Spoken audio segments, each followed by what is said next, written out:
हाँ भाई, नोट कर लिया होगा आपने ये। चलिए, अब इसमें एक छोटी सी बात और मैं बताता हूँ। जब यहाँ बात आई है रेजिस्टेंस की, तो जैसे आपने करंट में पढ़ा था सीरीज और पैरेलल में हम रेजिस्टेंस को कनेक्ट करते हैं, तो यहाँ पे भी हम पाइप को सीरीज और पैरेलल में कनेक्ट करते हैं, तो उनके इक्विवेलेंट रेजिस्टेंस आप आसानी से निकाल सकते हैं। वही फॉर्मूले जो आपने उधर पढ़े हैं, बिल्कुल वैसे ही फॉर्मूले यहाँ पे भी आएंगे।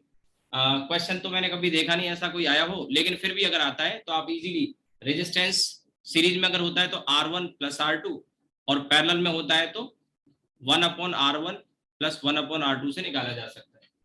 ठीक है, थोड़ा सा आइडिया देता हूं। इसके बाद इसमें एक चीज जो बचती है वो है आपका स्टोक्स लॉ। ठीक है, छोटा टॉपिक है। अभी ये फ्लूइड स्टार्ट हो चुका है, विस्कोसिटी जो चल रहा है फ्लूइड का ही पार्ट है, और इसमें फिर अब आगे कल की क्लास में हम जैसे पास्कल लॉ वगैरह पे पहुंचेंगे। पहले तो बेसिक चीजें मैं बताऊंगा। ठीक है, तो अब इसमें कॉम्बिनेशन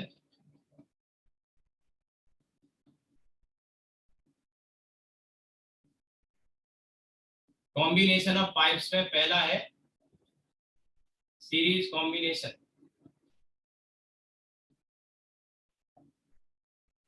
सीरीज कॉम्बिनेशन, ठीक है। तो सीरीज में दो पाइप को अगर हम कनेक्ट कर दें, तो जैसे एक ये पाइप है,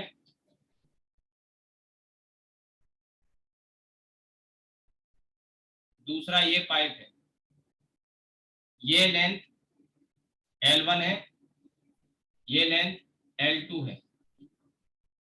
ठीक है, इसकी जो रेडियस है मान लो ये R1 है, और इसकी जो रेडियस है वो R2 है। तो इनके रेजिस्टेंस R1 R2 ये होंगे। ठीक है, R1 R2 होंगे, तो सीरीज में अगर हम जोड़ेंगे तो इक्विवेलेंट रेजिस्टेंस R इक्विवेलेंट होगा आपका R1 प्लस R2। वही जो आपने पढ़ा है, कुछ भी नया नहीं है। R1 R2 की वैल्यू अलग से लिख लेना। जैसे इसके लिए फॉर्मूला हो जाएगा 8 ईटा L अपॉन पाई R1, 8 ईटा L1 अपॉन पाई R1 की पावर 4। इसके लिए R2 की वैल्यू हो जाएगी 8 ईटा L2 अपॉन पाई R2 की पावर 4। ठीक है, ये वाला फॉर्मूला, बस इसमें L1 R1 ये वैल्यू रखेंगे। पूरा एक ही लिक्विड अगर फ्लो कर रहा है और एक ही मटेरियल है तो ईटा की वैल्यू भी सेम हो जाएगी, लेकिन डिफरेंट मटेरियल के तो ईटा की वैल्यू भी डिफरेंट आ जाएगी। तो R इक्विवेलेंट आ जाएगा R1 प्लस R2। यहाँ पे दो बातें हमेशा मैं बताता रहा हूं जो आपको जाननी चाहिए। सीरीज में दो बातें, क्या दो बातें बताई थी मैंने? जैसे आपको करंट सेम होता है, तो यहाँ पे क्या चीज सेम होगी, ऊपर लिख देता हूँ, यहाँ पे थोड़ा जगह कम है। तो delta B upon delta T same होगा। करंट सेम होता है ना सीरीज में, volume flowing per second same होगा, जितना वॉल्यूम एक सेकंड में जा रहा है उतना ही निकलेगा। तो delta we upon delta T same होगा, लेकिन बढ़ता क्या था? Potential difference. तो यहाँ क्या बढ़ेगा? डिवाइड क्या होगा? प्रेशर। ठीक है, तो यहाँ पे प्रेशर अलग अलग आएगा, यही लिख देता हूँ। सो डेल्टा पी डिफरेंट होगा। ठीक है, अब आ जाते हैं दूसरा केस, पैरेलल। कभी क्वेश्चन मैंने देखे नहीं, कभी बन तो सकते हैं लेकिन नॉर्मली पूछे नहीं जाते प्रोबेबिलिटी, जैसे इलेक्ट्रोस्टैटिक्स में बहुत कॉमन, इलेक्ट्रिक करंट में बहुत कॉमन है। यहाँ पे लेकिन क्वेश्चन वगैरह कम पूछे जाते हैं। ठीक है, तो ये आपका पैरेलल कॉम्बिनेशन। पैरेलल में जैसे एक पाइप ये है और दूसरा पाइप इसके साथ ऐसे कनेक्ट कर दिया हमने। ठीक है, एक पाइप ये है, दूसरा पाइप ये है।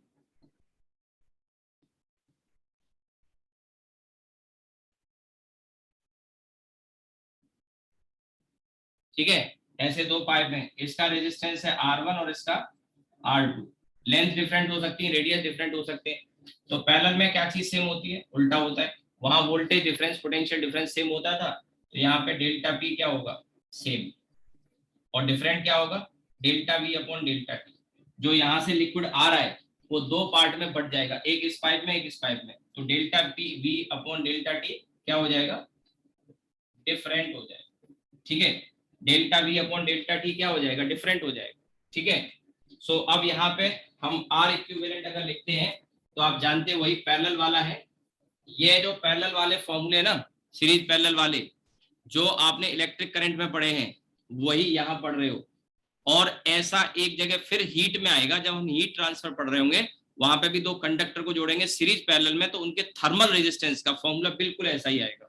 ऐसा ही, तो तीन जगह एक जैसे फॉर्मूले आएंगे। ठीक है, तो अब यहाँ पे आप इसको लिख सकते हैं 1/r equivalent equals to 1/r1 plus 1/r2। ये फॉर्मूला ऐसे यूज कर लो, या फिर आप जानते हैं इसे ऐसे कर लें।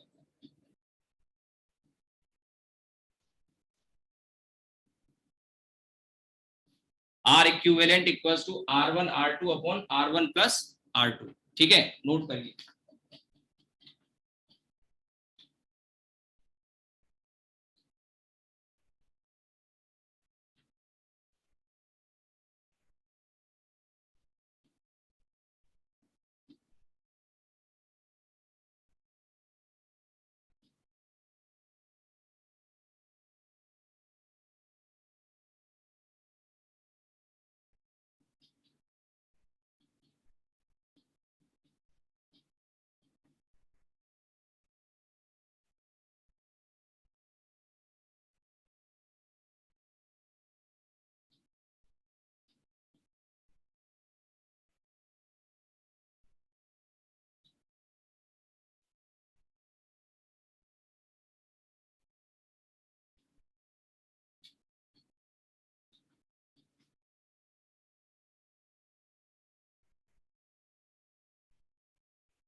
अब इसके बाद इसमें एक चीज और जो बचती है वो है स्टोक्स लॉ। विस्कोसिटी में तीन ही चीजें पढ़ने की है, एक पॉइजली इक्वेशन, एक मैंने आपको पीछे viscous force between two layers, और अब स्टोक्स लॉ, वो भी विस्कस फोर्स ही बताता है, बट कोई राउंड ऑब्जेक्ट जब किसी फ्लूइड में मूव करे तो। ठीक है, स्फेरिकल बॉडी उसके लिए है। नोट कर लिया होगा, मिटा देता हूं मैं।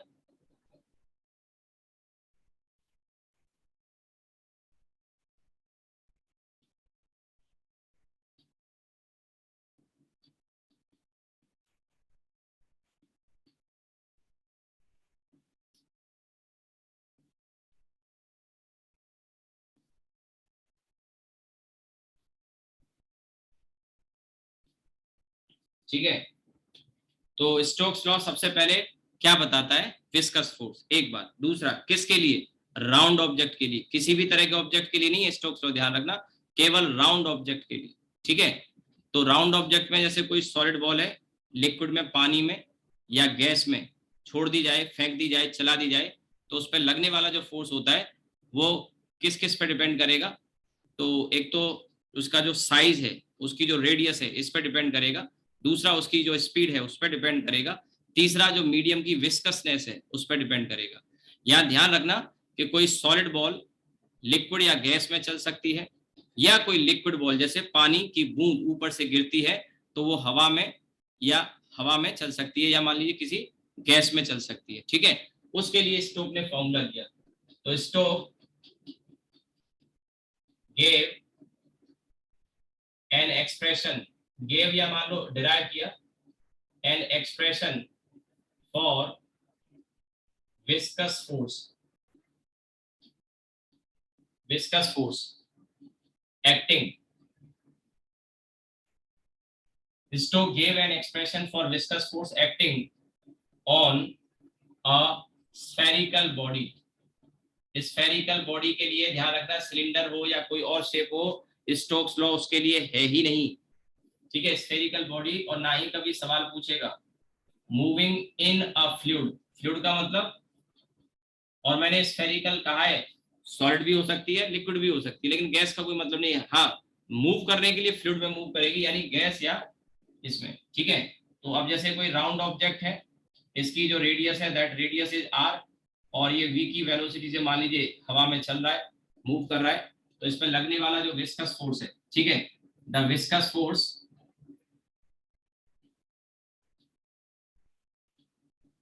Acting on it is given by F proportional to R, F proportional to R, F proportional to eta, और F proportional to V। V इसकी स्पीड, R रेडियस, और eta मीडियम की कोफिशिएंट ऑफ विस्कोसिटी। ये तीन parameter पे depend करता है, और अगर हम तीनों को कंबाइन कर लें तो force equals to eta RV, eta RV, और इसमें यहाँ पे F की वैल्यू 6 पाई eta RV।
ठीक है, यहाँ पे आप नोटिस कर सकते हैं कि विस्कस फोर्स रेडियस के डायरेक्टली प्रोपोर्शनल है, यानी जितना बड़ा साइज होगा विस्कस फोर्स उतना ही ज्यादा लगेगा, वेलोसिटी जितनी ज्यादा होगी उतना ही ज्यादा लगेगा, और ईटा जितना ज्यादा गाढ़ापन जितना ज्यादा होगा फोर्स उतना ही ज्यादा लगेगा। इसको आप ऐसे समझ सकते हैं कि जैसे एक ग्लास में पानी रखा है और एक में ग्लिसरीन रखी है, दो छोटी छोटी लोहे की स्टील की बॉल ले लो, जैसे बॉल बेयरिंग होती है वैसी, एक पानी में गिरा दो और एक ग्लिसरीन में गिरा दो या शहद में गिरा दो, ग्लिसरीन ना हो तो, घर में शहद तो सबके होता है, तो पानी में आप देखेंगे बहुत जल्दी बॉटम में आ जाएगा, जबकि शहद में धीरे धीरे जाएगा। उसका कारण क्या है, विस्कस फोर्स लगेगा ज्यादा, क्योंकि गाढ़ापन ज्यादा होगा, साइज बड़ा होगा ज्यादा विस्कस फोर्स लगेगा। इसको आप ऐसे समझ सकते हैं, बाइक पे कभी आप बैठेंगे और मान के चलिए बाइक पे कोई बड़ा सामान, कोई प्लाई या कोई मान के चलिए कोई बड़ा कोई ऑब्जेक्ट लेके चल रहे हो, तो हवा जब लगती है तो आपको उसे संभालना मुश्किल हो जाता है। जैसे मैंने कहा प्लाई वगैरह जैसे कोई बड़ी चीज हो, क्योंकि हवा उससे जब टकराएगी तो साइज बड़ा है तो हवा का रेजिस्टेंस ज्यादा लगेगा। हालांकि ये फॉर्मूला नहीं लगा सकते क्योंकि ये फॉर्मूला किसके लिए, राउंड ऑब्जेक्ट के, लेकिन आपने एक्सपीरियंस किया होगा, या मान के चलिए शर्ट आप पहने, शर्ट के बटन खोल के और ऐसे करके उसे अगर हम खोल दें, हवा लग रही है, तो आप देखेंगे हवा का रेजिस्टेंस हमें कहीं ज्यादा महसूस होगा, राइट। तो ये साइज बड़ा होगा तो विस्कस फोर्स भी बड़ा होगा, ठीक है, ये नोट कर लें। अब इसी में एक मेन फॉर्मूला रह जाता है और ये टॉपिक हमारा खत्म होगा, चैप्टर नहीं टॉपिक खत्म होगा विस्कोसिटी का, और वो है टर्मिनल वेलोसिटी। टर्मिनल वेलोसिटी पे क्वेश्चन आते रहे, आपको बताऊंगा एक फॉर्मूला, और वो फॉर्मूला आप ध्यान रखेंगे कैसे आता है वो भी समझेंगे, ठीक है। टर्मिनल वेलोसिटी में 2-3 बातें ध्यान रखनी, कुछ 1-2 क्वेश्चन बनेंगे वो मैं बताता हूँ, ठीक है, ये आप नोट कर लो।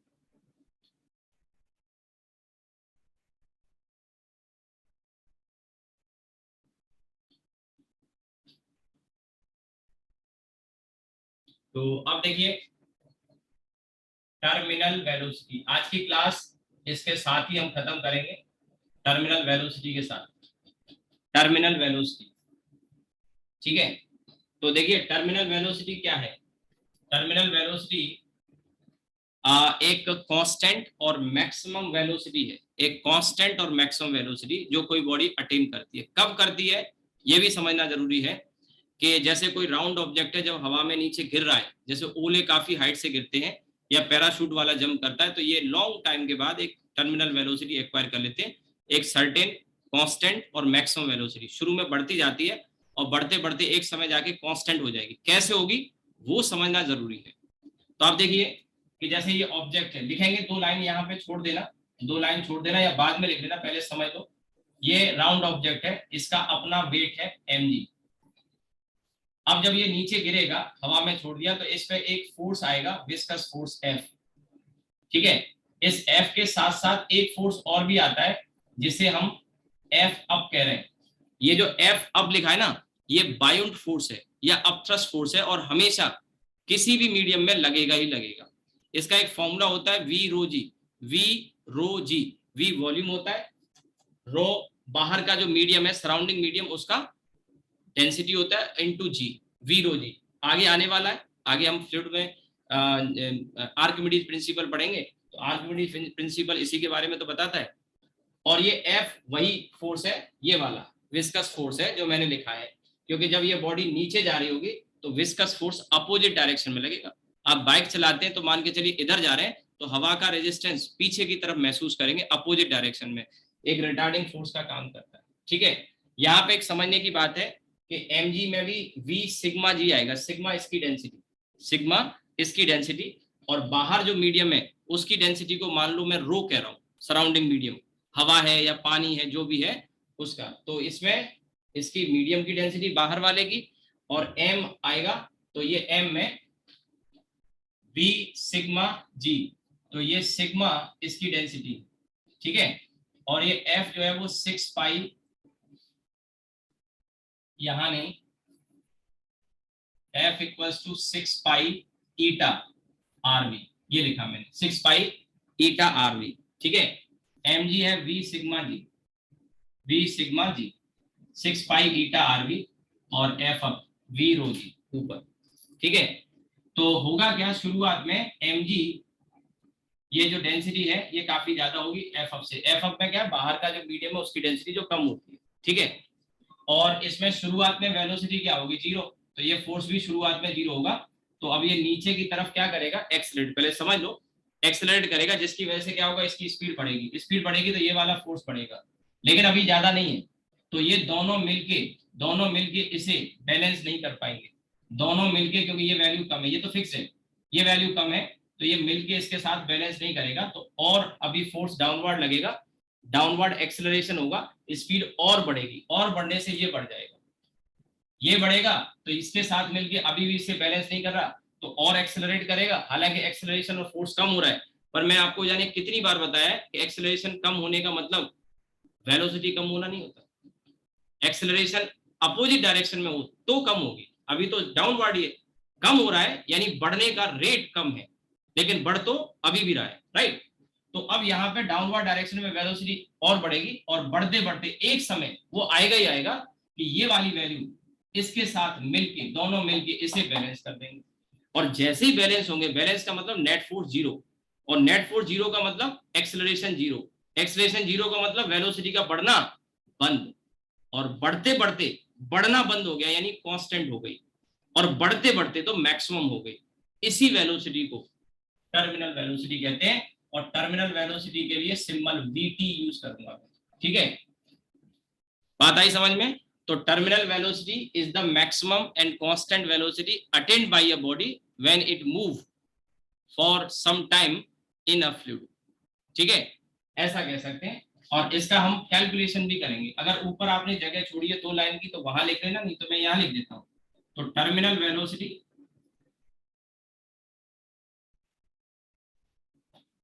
Is the maximum and constant velocity, terminal velocity is the maximum and constant velocity attained by a body when it moves in a fluid. Terminal velocity is the maximum and constant velocity attained by a body when it moves in a fluid for some time. ठीक है, ठीक है, अब जब ये velocity आएगी, at this velocity, या when the body attains this velocity, net force body पे क्या हो जाएगा, ये तीनों दोनों मिलके इसे बैलेंस करें, तो तीनों का नेट क्या हो गया, 0। At this velocity net force on body, net force on body becomes 0, और इसी को बैलेंस करके हम टर्मिनल वेलोसिटी का फॉर्मूला निकालने जा रहे हैं, टर्मिनल वेलोसिटी का फॉर्मूला इसी से हम निकालेंगे, तो पहले आप ये नोट करो।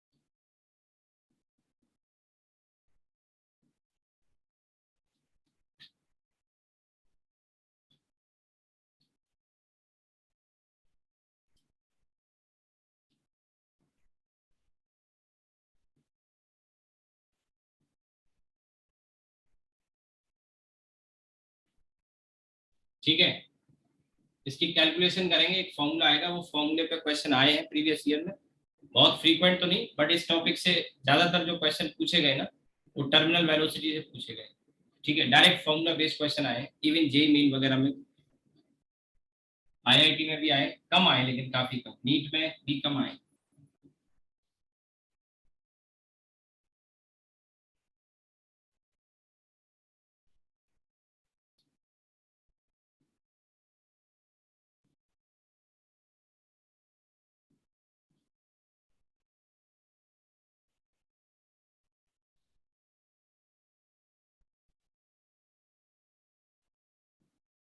ठीक है, अभी भी रह गया तो आप स्क्रीनशॉट ले लो।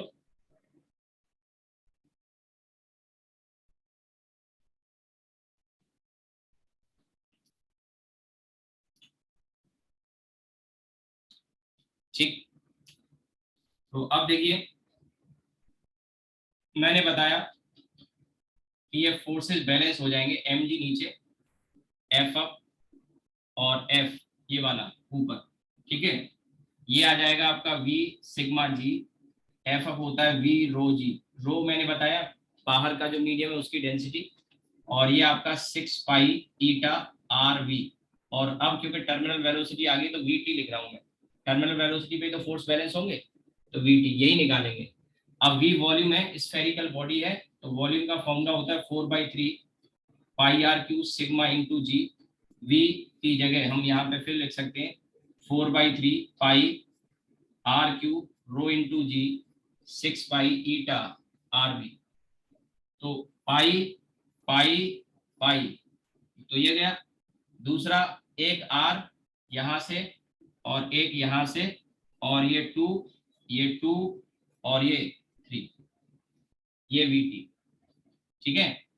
तो 2/3 ध्यान से देखें, 2/3 R square G, 2/3 R square G, 2/3 R square G, एक साथ ले आते हैं इधर, तो हमारे पास ये आया 2/3 आर स्क्वायर और जी कॉमन ले लिया तो सिग्मा और रो, इसे मैं इधर लेके गया तो ये आपका sigma minus rho into G upon upon, और ये दूसरी साइड में जो बचा ये वाला, this is 3 eta V T.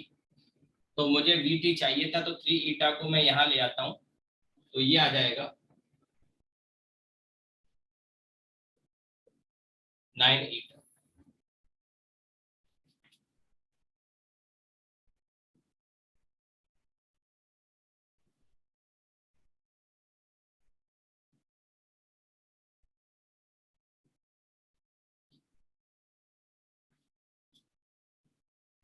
We T equals to 2 R square sigma minus rho into G upon 9 ईटा।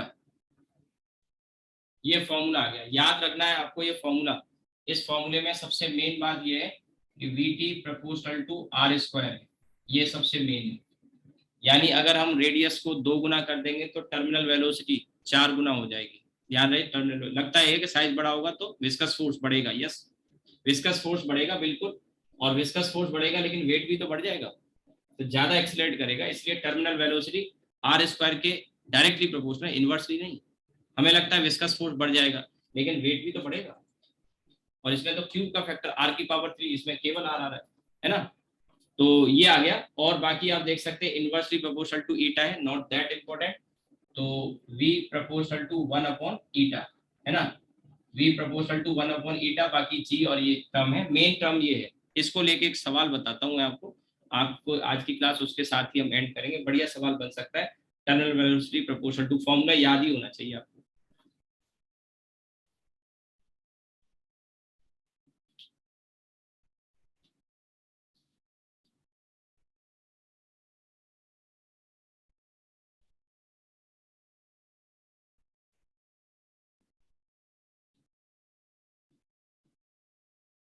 ठीक है,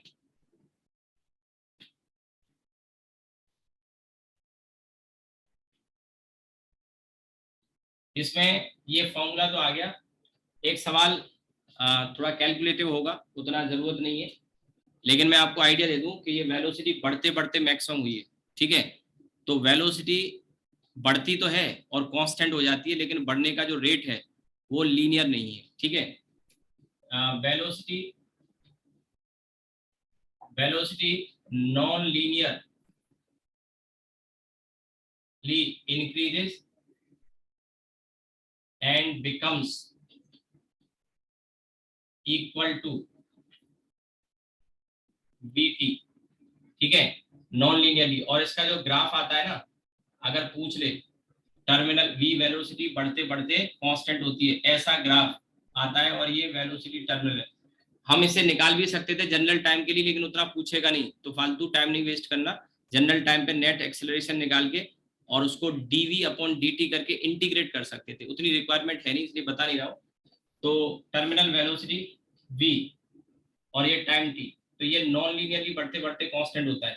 और ऐसे इंक्रीजिंग एक्सप्रेशन पता है कब आता है, ऐसा वाला याद हो तो 1 - e की पावर -t, 1 माइनस ई की पावर माइनस टी का इंक्रीजिंग फंक्शन आता है।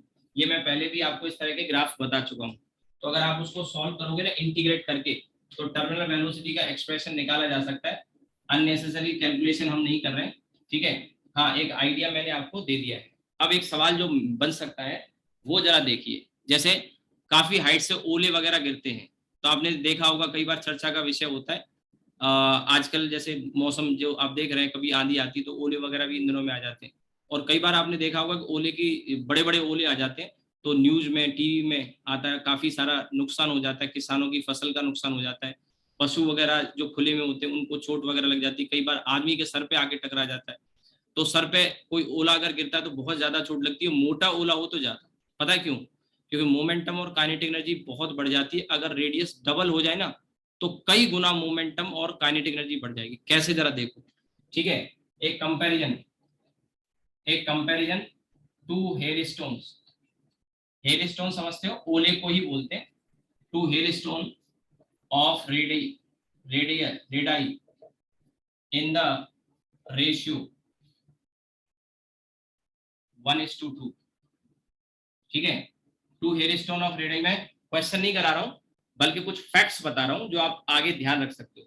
तो जैसे इनकी जो रेडियस है R1 R2, ये 1:2 है। अगर रेडियस ये है तो टर्मिनल वेलोसिटी का रेशियो क्या होगा भैया? टर्मिनल वेलोसिटी अभी बताया 1:4 हो जाएगा। अच्छा, मास क्या होगा?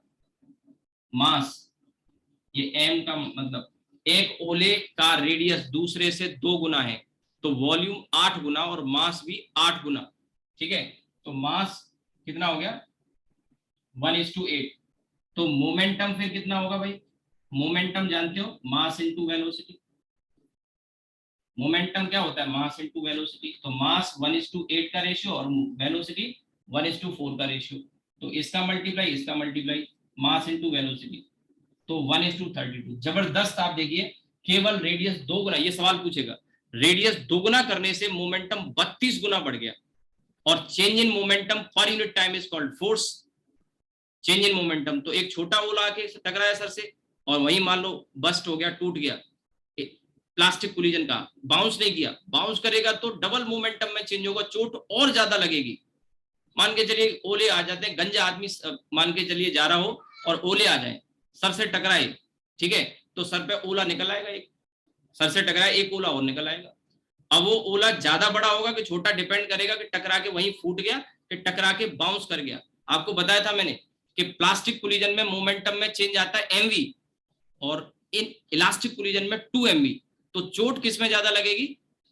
अगर इलास्टिक कोलिजन होगा, बाउंस कर जाए, पर हम वहीं उसको मान लो फूट गया, ज्यादा चोट नहीं लगवाते, लेकिन फिर भी मोमेंटम इतना है 32 गुना। तो आप समझिए कि डबल साइज का ओला अगर टकराता है किसी आदमी के सर से, डबल साइज का जस्ट, तो चोट 32 गुना ज्यादा लगेगी, फोर्स 32 गुना ज्यादा लगेगा। ये फैक्ट याद रखा जा सकता है। और एक बात, काइनेटिक एनर्जी, काइनेटिक एनर्जी दोनों की K1:K2। तो काइनेटिक एनर्जी का फॉर्मूला जानते हैं? Half M V square. ध्यान से सुनो, हाफ एम वी स्क्वायर।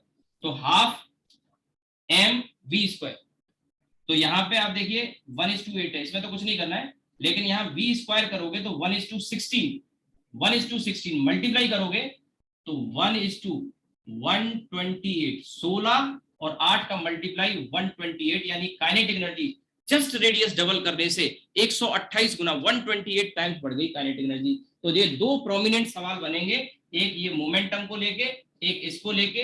और मोमेंटम जो है वही फोर्स का आप चाहो तो लिख सकते हो। फोर्स जो लगेगा, फोर्स F1:F2, वो आपका 1:32 ही होगा, 1:32 ही होगा। ठीक है, आप नोट कर लीजिए। आज की क्लास और ये टॉपिक यहीं खत्म होता है। यहां तक की रिकॉर्डिंग यूट्यूब पे नहीं थी मेरी, आपके लिए मैंने जो अपलोड किया था, तो मैं ये सारी कर दूंगा, पिछली भी रह गई हैं। लेकिन इसके आगे कल से जो मैं पढ़ाऊंगा ना, वो सारी रिकॉर्डिंग ऑलरेडी पहले की, लास्ट ईयर की अपलोडेड है, सेम टॉपिक है। तो मैं पढ़ाऊंगा, सारी चीजें पढ़ाऊंगा, ऑनलाइन में पढ़ाऊंगा, रिकॉर्डिंग नहीं करूंगा। वो रिकॉर्डिंग आपको ऑलरेडी वहां मिल जाएगी, तो आप चाहो तो वहां से भी देख सकते हो। और बाकी ये, ठीक है, तो ये आज ये टॉपिक और क्लास यही खत्म होती है। आप इसे नोट कर लें।